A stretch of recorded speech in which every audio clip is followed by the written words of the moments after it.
Bonjour Christian, donc on est ici à la 10e édition de la fête du pain. Pourquoi la fête du pain et non pas la fête du blé?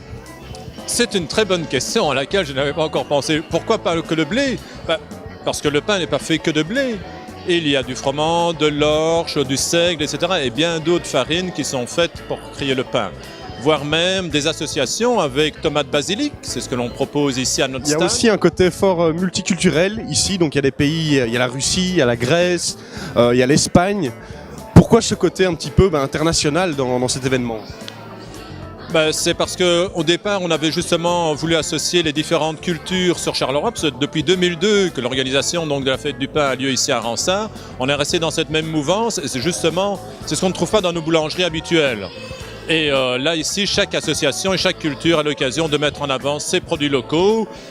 Ce qui fait parfois une certaine frustration pour certains. Ils disent, mais j'aimerais bien, pendant la semaine, avoir encore ce pain-là. Et je dis, désolé, il faudra contacter l'association ou celui qui a fait son pain. Parce qu'il y a peu de professionnels. Il y en a ici, c'est vrai, à notre fête du pain. Mais généralement, ce sont des gens amateurs qui font ça chez eux à la maison. Et c'est ça, la grande richesse pour dire aux gens, vous pourriez le faire aussi chez vous, même si vous n'avez pas de machine à pain.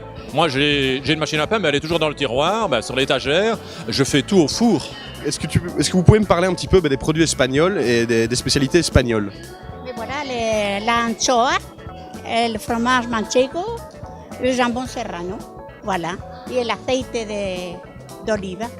Et la fête du pain, pour vous, qu'est-ce que ça représente? Enfin, je veux dire, ce genre d'initiative, est-ce que c'est intéressant de regrouper dans un même bâtiment plusieurs cultures différentes? Ah oui, c'est très intéressant, c'est bien, c'est réunir tout le monde ensemble, oui. C'est un côté un petit peu folklorique, les gens s'amusent, dégustent des bons produits. On se réunit tous et on est bien, quoi. On est en contact avec tout le monde, c'est bien, quoi. Alors on est en direct avec Maria. Maria va nous parler un petit peu de son stand et de la SBL Vialet. La SBL Vialet, donc Vialet veut dire Grande Avenue et c'est la vie des Italiens en Belgique. Et c'est une SBL avec laquelle je promouvois tout ce qui est au niveau culturel, touristique et gastronomique, bien sûr, de la vie italienne, donc de l'Italie. Étant d'origine italienne, bien sûr. Et aujourd'hui, justement, tu me parles de spécialité italienne. Qu'est-ce que tu nous proposes? Alors aujourd'hui, je vous propose la bruschetta, faite avec les tomates cerises. Donc tomates cerises qui viennent bien sûr d'Italie, importées. Il y a donc les piments qui viennent de Napoli. Ce sont des petits bouquets, donc artisanales bien sûr, qui sont confectionnés et qui me sont envoyés en direct de Napoli. Vous voyez tous les légumes donc méditerranéens.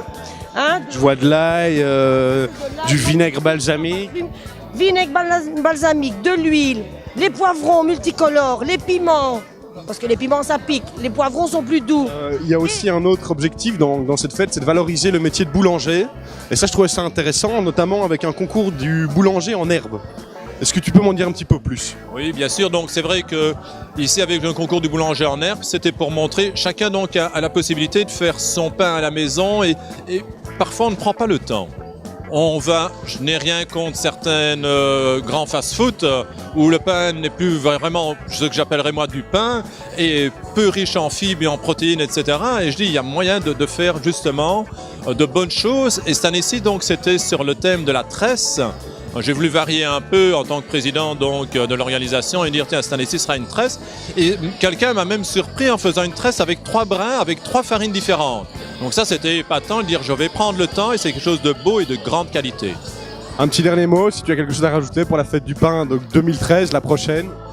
La prochaine, si vous faites des produits artisanaux, sur la bière, le fromage avec vos chefs, que sais-je, n'hésitez pas à nous contacter et nous ferons une 11e édition encore meilleure que cette année-ci. Merci beaucoup. Voilà, au revoir.